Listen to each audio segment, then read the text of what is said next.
तुम्हें लगता है कि तुम्हारी बात का जो मतलब है सामने वाला इंसान या तुम्हारा कोई दोस्त उसे उस तरह से नहीं समझ पा रहा है या तुम्हारी प्रॉब्लम्स को उस तरह से नहीं समझ पा रहा है, तो उसके लिए एक सॉल्यूशन है और सॉल्यूशन का नाम है डिकंस्ट्रक्शन थ्योरी। अब ये थ्योरी कहती क्या है, पहले मैं तुम्हें बता देता हूँ ये थ्योरी दी किसने थी। ये थ्योरी दी थी जैकेस डेरिडा, एक फ्रेंच फिलोसोफर है। और इस ये थ्योरी कहती क्या है कि the meaning of work is unstable and could have multiple और अल्टरनेटिव मीनिंग्स। अब इसका मतलब क्या है? इसका मतलब ये है कि किसी एक चीज़ के एक से ज़्यादा मतलब भी हो सकते हैं। और इसे मैं तुम्हें आसानी से समझाता हूँ। मान लो कि तुम्हारी एक दीवार पर पेंटिंग लगी हुई है और तुम दो दोस्त हो, तो ज़रूरी नहीं कि जिस तरह से तुम उस पेंटिंग को देख रहे हो दूसरे वाला इंसान भी उसे उसी तरह से देख रहा है। एंड यही बेसिकली थ्योरी है। अब ये थ्योरी तुम्हें हेल्प कैसे कर सकती है? फॉर एग्ज़ाम्पल, मान लो तुमने उस पेंटिंग में एक मीनिंग अलग ढूंढा है और दूसरे वाले ने अलग मीनिंग ढूंढा है। और हमसे सबसे बड़ा कॉन्फ्लिक्ट हमारे लिए आज के समय में यही है कि हम अपने जो थॉट्स हैं वो किसी और पे इम्पोज करना चाहते हैं, चाहे वो प्यार में है, मोहब्बत में है, या किसी फैमिलीज़ में है, किसी भी चीज़ में है। तो हम अपनी जो परसेप्शन है वो लोगों पर थोपना चाहते हैं कि हम चाहते हैं कि लोग हमारी तरह जिएँ या हमारे हिसाब से जिएँ, और जो कि बेसिक एक राइट नहीं है यार। वो तुम ज़रूरी नहीं है कि तुम एक दूसरे इंसान को अपनी तरह से जीने के लिए फ़ोर्स करो। वो उनका परसेप्शन है लाइफ को लेकर, वो तुम्हारा परसेप्शन है। सो अगर तुम्हें खुश रहना है या तुम्हें उस चीज़ से डील करना है, तो सबसे बड़ी चीज़ तुम्हें ये समझनी पड़ेगी कि तुम्हारी लाइफ एक अलग है और उसकी लाइफ एक अलग है।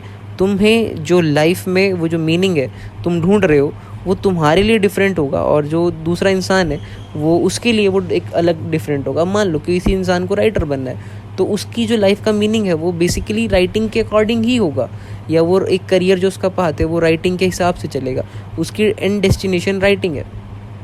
और सिमिलरली कोई एक आईटी इंजीनियर है, तो उसके लिए जो लाइफ का मीनिंग है, उसका पर्पस है, वो आईटी डिपार्टमेंट में होगा। अब तुम ये नहीं कह सकते कि एक राइटर ख़राब है या एक इंजीनियर ख़राब है।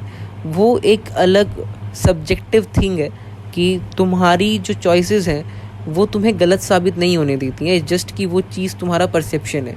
अब सबसे बड़ा एग्जांपल है आज के समय में, कई लोग जो होते हैं वो क्या करते हैं, जो उनके हिसाब से या वो नहीं चल रहे होते, या वो देखते हैं कि हाँ यार ये तो इस तरह से है, तो उन्हें वो कुछ ना टर्म दे देते हैं कि अरे ये हमारे साथ का नहीं है, ये इसका परसेप्शन अलग है, इसमें अकल नहीं है। हालांकि उस इंसान में अकल हो, पर जस्ट बिकॉज कि वो तुम्हारे परसेप्शन से नहीं चल रहा है, तो तुम उसके परसेप्शन को कभी ना कभी नेगलेक्ट कर ही देते हो, या तुम उसे हमेशा एक नेगलेक्ट वाले फॉर्म में रखते हो। और ऐसी दोस्ती एक इनिशियल टाइम के बाद नहीं चलती हैं। जब तक वो प्रेटेंडेंस होती है वो तब तक चलती है, उसके बाद वो जब प्रेटेंडेंस ख़त्म हो जाती है वो फिर वो दोस्ती भी नहीं चलती है। वही एक रिश्ता हो सकता है, कुछ भी हो सकता है। तो जैसे उन्होंने एग्जाम्पल भी दिया था कि अगर जज हर एक तरह से एक ही परसेप्शन से हर एक ही चाहूँगा बैकग्राउंड में इसके लिए, तो वही अब जज अगर देख रहा है तो उसका परसेप्शन एक अलग होगा, और वो एक ही परसेप्शन से हर एक केस को नहीं देख सकता है। तो उसे जो भी उसके लिए नया केस आएगा उसके लिए उसे एक नए सिरे से सोचना पड़ेगा। और ये थ्योरी कहती है, अगर तुम्हें कोई ऐसा इंसान मिलता है जिसका परसेप्शन तुमसे अलग है, पर वो इंसान तुम्हारे लिए बेनिफिशियल है, या तुम्हारे लिए तुम दोस्त बने हो उसके, तो तुम्हें ये चीज़ समझनी पड़ेगी कि जो चीज़ तुम्हारे लिए डिफरेंट है वो उसके इंसान के लिए डिफरेंट होगी। तो चीज़ें वर्क करती हैं।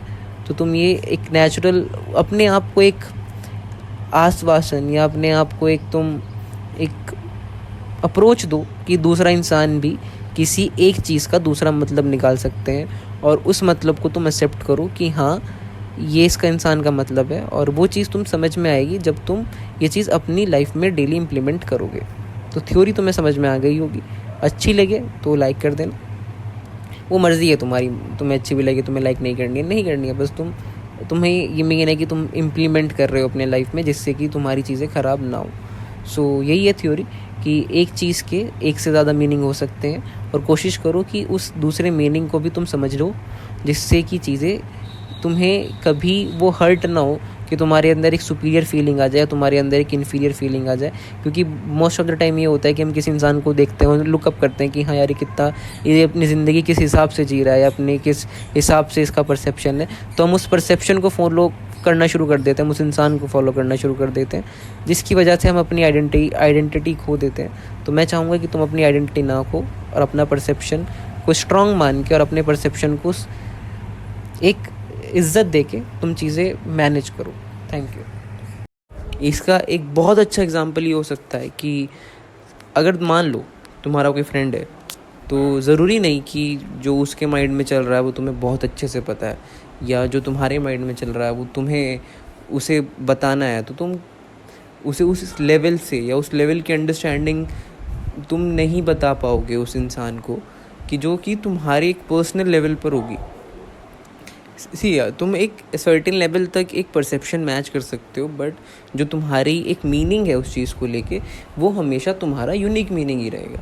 फॉर एग्ज़ाम्पल, अगर तुम्हारा एक बैरियर है, तुम किसी चीज़ को बताना चाह रहे हो या तुम्हारा एक रुकावट है, तो तुम किसी इंसान को उस चीज़ को कैसे समझाओगे कि यार मुझे दिक्कत हो रही है? तुम उसे एक लैंग्वेज के तरीके समझाओगे, तुम उसे बात करने के तरीके समझाओगे, और बात करने का तरीका हमेशा वेरिएबल होता है। ज़रूरी नहीं है कि तुम उस इंसान को वो उस लेवल तक समझा पाओ। और जैसे तुम एक इनिशियल फ्रेंडशिप के बाद थोड़ा एक बहुत आगे स्टेज पे आ जाते हो, तो थोड़ी थोड़ी चीज़ें तुम्हारा परसेप्शन मैच करने लग जाता है, और कई बार मैच नहीं भी करता है। ये रिलेटिव होता है कि तुम कर सकते हो या नहीं कर सकते हो, बट तो मेन बैरियर तुम्हारा लैंग्वेज का है। और हम इस तरह से नहीं बने हैं कि हम अपनी दिल की सारी बातें किसी इंसान को शेयर कर सकते हैं, चाहे तुम लड़के हो चाहे या लड़की हो, तो जो कि तुम्हें नहीं करनी भी नहीं चाहिए, क्योंकि तुम किसी इंसान पर थोप नहीं सकते। अब मान लो तुमने किसी इंसान को एक तरीके से चीज़ें समझाई और वो समझ गया, तो तुम्हारे लिए वो एक खुशी का वो बन गया कि हाँ यार, ये इंसान मेरी बात समझ गया, अभी मुझे कोई सॉल्यूशन देगा, या तुमने उस इंसान ने तुम्हारी सुन ली।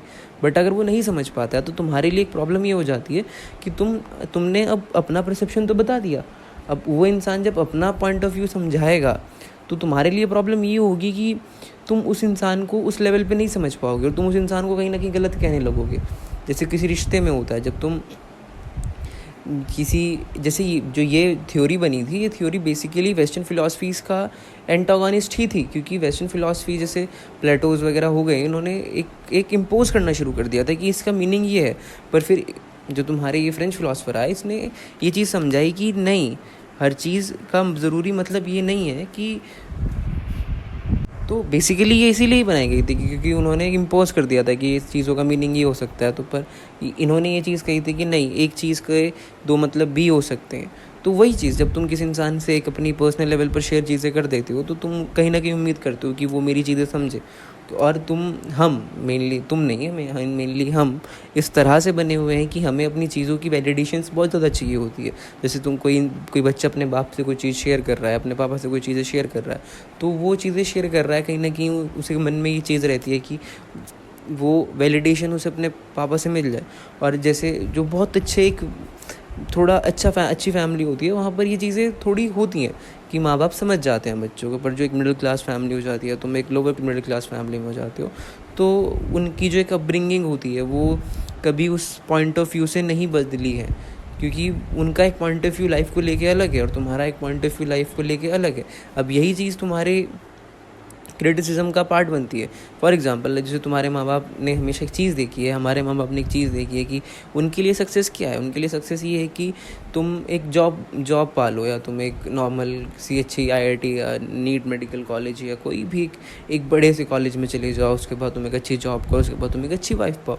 उनके लिए ये लाइफ है और उनके लिए बहुत हैपनिंग लाइफ है। But for you it may be different, because तुमने एक नई जनरेशन देखी है, तुमने एक नई इवॉल्विंग चीज़ें देखी हैं। अब कईयों का करियर, जैसे आज से बहुत साल पहले राइटिंग, म्यूजिशियन, जो ये एक्स्ट्रा जो एक्टिविटीज़ हैं, इनमें करियर नहीं था। जैसे आज तुम स्ट्रीमर्स देख लो, कोई भी देख लो, तो आज के टाइम पर उन्होंने करियर बनाया। किसी ने उम्मीद नहीं करी थी 20 साल पहले कोई गेम खेल के करियर बनाएगा, बट पीपल आर ग्रोइंग।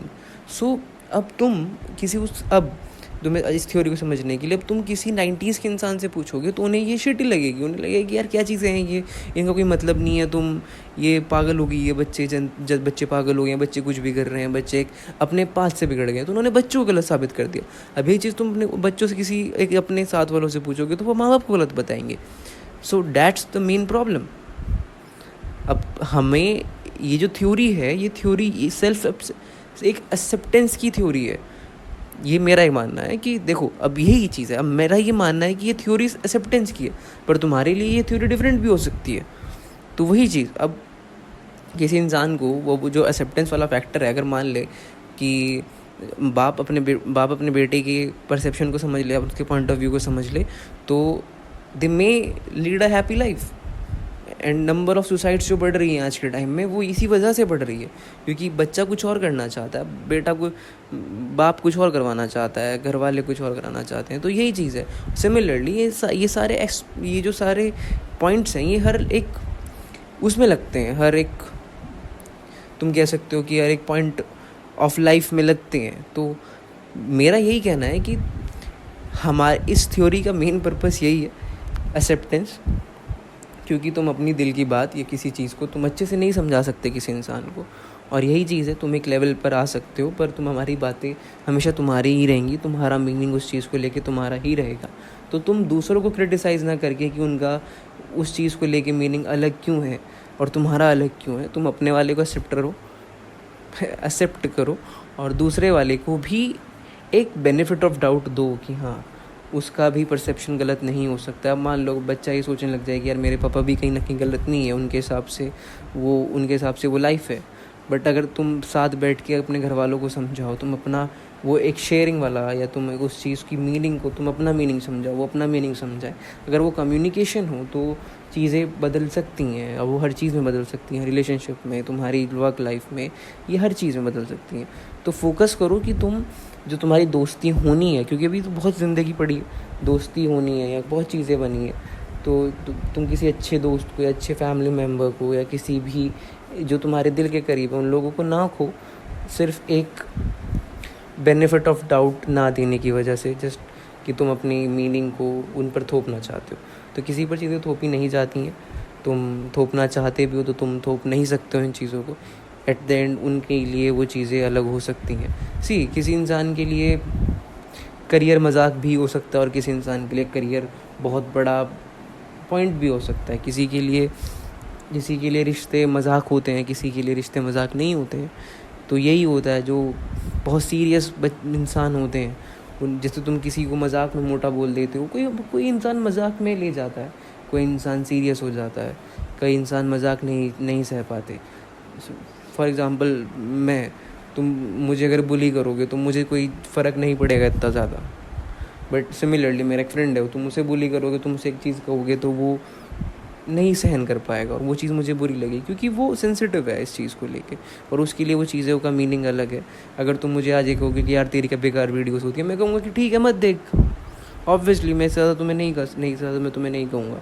और मेरा जो दोस्त है, अगर तुम उसे कहोगे कि तेरी वीडियोस बेकार है, वो सीरियस हो जाएगा, वो ये कहेगा कि यार मेरी वीडियोस बेकार क्यों है, मैं क्या कमी कर रहा हूँ। अब हालांकि ग्रोथ में, अब जैसे तुमने, अगर मान लो मेरे पास बहुत ज़्यादा कमेंट्स आने लगे कि तुम्हारी वीडियो बेकार है, ऑब्वियसली फिर मैं चेक करूँगा कि हाँ यार चलो, एक लोग गलत बोल रहा है मुझे, 2 लोग गलत बोल रहे हैं, ज़्यादा से 10 लोग गलत बोल रहे हैं, तो शायद उनके लिए वो वीडियो नहीं बनी है। पर मुझे सारे ही लोग बोल रहे हैं कि तेरी वीडियो बेकार है, तो फिर obviously I will like make things better, क्योंकि फिर मैं सोचूंगा कि हाँ यार मेरे में क्या कमियाँ हैं। So it will also lead to your growth too. But similarly अगर तुम किसी इंसान को कह रहे हो जो बहुत ज़्यादा सीरियस हो जाता है, जैसे बॉडी शेमिंग हो गई, सेक्स पॉजिटिविटी हो गई, LGBTQ हो गया, इन सब में चीज़ों में कई लोग, किसी को तुम देखो, अगर तुम बचपन में किसी को यूँ ही मजाक में गे बोल देते थे, पर किसी को तुम बोल के देखो वो किलस जाता है, वो रोने लग जाता है। तो ये चीज़ें हैं, तुम किसी इंसान की सिर्फ अपने 2 मिनट के फ़न के लिए या किसी भी 2 मिनट के अपने मज़े के लिए किसी इंसान की ज़िंदगी में ऐसी बात मत बोलो जिससे उसके लिए वो ज़िंदगी भर की वो बन जाए, उल्हाना बन जाए उसकी ज़िंदगी का, या उसकी ज़िंदगी ख़राब हो जाए। तो सोच कर बोला करो थोड़ा, और सोच कर सुना करो थोड़ा, और समझा करो कि लोग को एक चीज़ का 2 मतलब हो सकते हैं। थ्योरी खाली 2 मिनट की थी, ये तुम्हें मैंने सिर्फ एक्सप्लेन इतनी बड़ी कर दी। थ्योरी सिर्फ यही थी कि एक चीज़ के 2 मतलब हो सकते हैं, और जो कि मेनली डिपेंड करता है लैंग्वेज और बिहेवियर पे। अब वो तुम्हारे ऊपर है, तुम्हें पूरी वीडियो देखनी है, तुम देख सकते हो, तुम सीख कर ही जाओगे, तुम्हारा टाइम वेस्ट नहीं होगा, इतना मैं गारंटी देता हूँ। और बाकी थैंक यू।